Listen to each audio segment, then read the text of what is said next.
Hello folks, welcome to another episode of Real Country with Jeff and Melanie. Keeping in the spirit of the fall and Halloween coming up, I'm going to be exploring a little bit of the local legends and history, talking to people about some real life ghost stories, urban legends, and visiting some of the local cemeteries. I had heard about this cemetery probably 30 years ago when I first started working out in this area. Just a fellow mentioned it to me, but I really didn't know the history of it until just a week ago.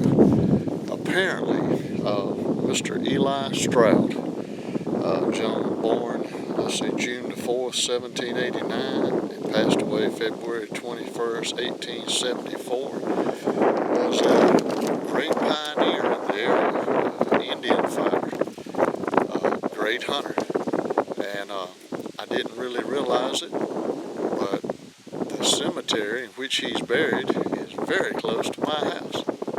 So I thought we'd take you on a little tour and then discuss a little bit of the history. So here we are at the cemetery.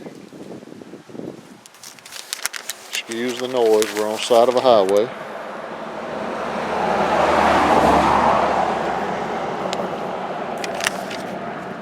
But this is the entrance gate, and we'll just take a little walk through.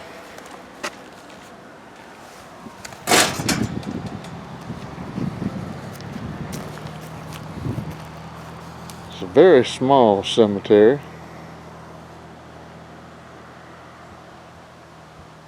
With a giant magnolia tree growing up in the center.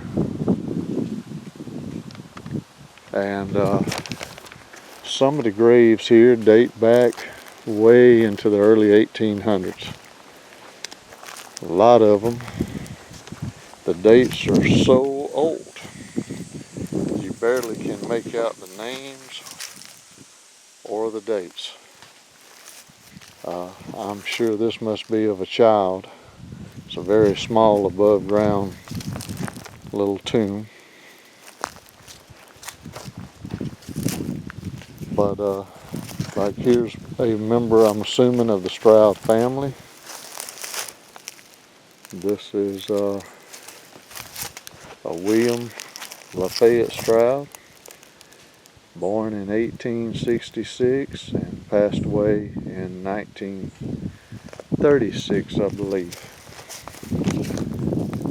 Like I said, a lot of these graves are very old. I'm not sure if there's any living relatives here. Maybe one people need to come start taking care of. Here is a Lucy Rutherford, born in 1823, passed away in 1899. And like I said, a lot of these tombstones, it's hard to even make out a name on them. They've been here a while. This was actually brought to my attention by accident surfing on the internet. I was checking out some YouTube things, and there's a local group somewhere in our area that's exploring some of the areas, towns, ghost towns, cemeteries. And this caught my eye because this is near my home. We've been living out here about 20 years almost. Drove by it every day. Never knew the history of it. But like I said, just thought I'd do a little update. And here is the famous Mr. Eli Stroud resting place. Try to zero in a little bit. He was born June the 4th, 1789, as I've already said. Passed away in February 21st, 1871. And the legend goes, and the true story goes, that somewhere back in the early 1980s, somebody desecrated his grave, and as you can tell, the stone is broken. They claim he was buried in a cast iron casket, and because he wasn't a pioneer and Indian fighter, he was buried in his buckskins. Let me turn the camera around for just a second. And the story goes that kind of reminds you of the old Jeremiah Johnson story in a way. Let me turn around where we can light me up before I go in the dark. That Mr. Stroud was actually born in Georgia, Jackson County, Georgia, and then eventually moved to Mott's area of Lee County. In 1818, his wife and daughter were killed in the Ogley Indian Massacre. I believe the daughter died on the spot, and the wife was able to escape but died of her wounds trying to go get help. Like I said, there was an Indian attack, and I guess that brought on Mr. Stroud's Indian fighting from then on. For back in that day, he lived a long, full life, especially having to deal with Indians, hostile Indians. He fought in the Cherokee Creek Wars, and he was able to make it to the ripe old age of 83 years old before he passed away. But somewhere, like I said, in the early 80s, and I started coming out this way working in about 83. And the man that was showing me the area mentioned this place, but didn't tell me the whole story. And like I said, I just learned of it, and I've looked it up on the internet. And like I said, this man apparently was a great hunter, had a famous rifle, was known to keep a big black hunting hound, and supposedly killed 1,000 deer or more, Indian fighter. But somewhere in the early 80s, someone desecrated the grave and stole his casket.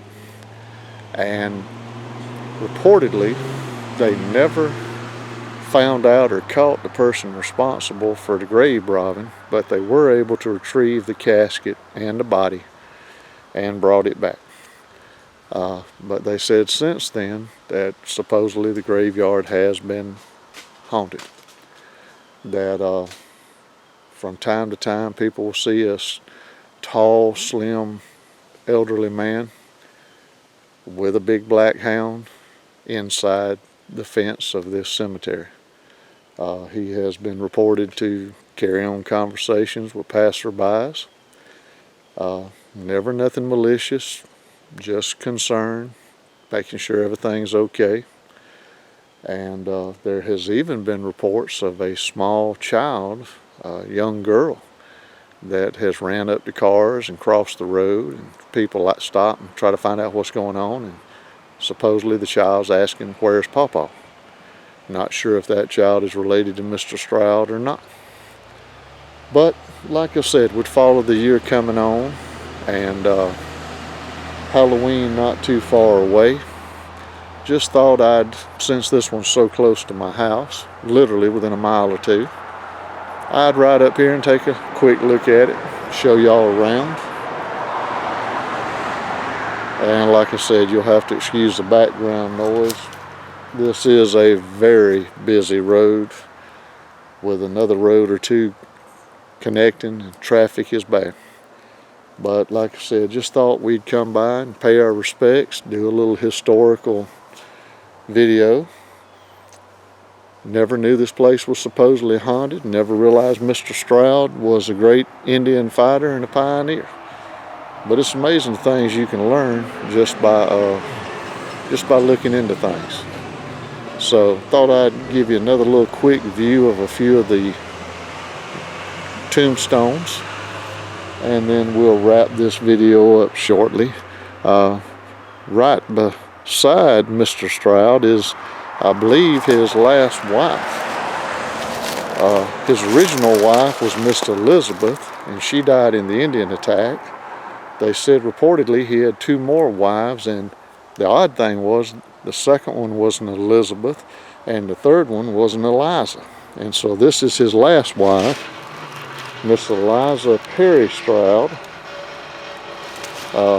she was born in 1803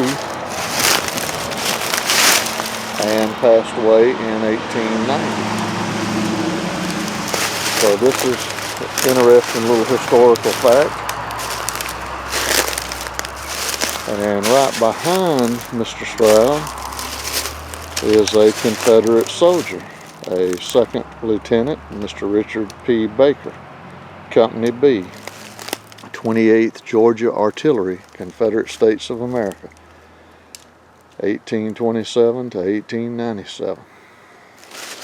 A lot of history in this old cemetery. And right here next to him is a Mr. Harris. He was a Georgia second lieutenant,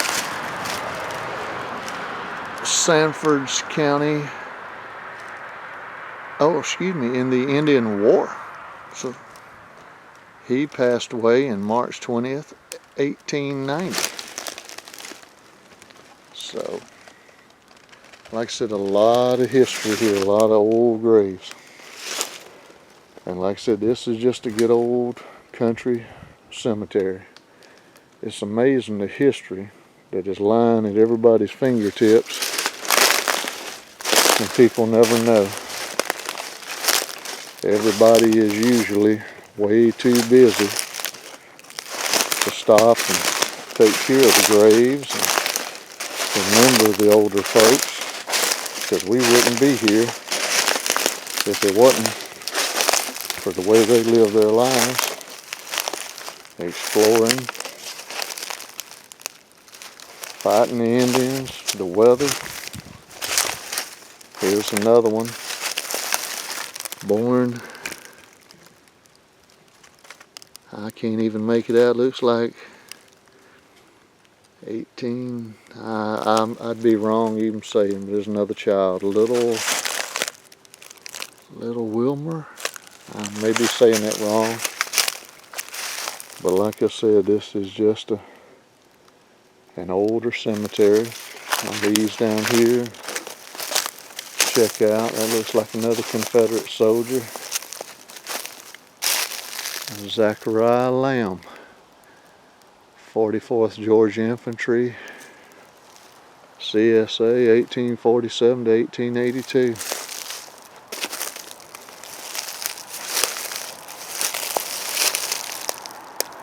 A lot of old graves here.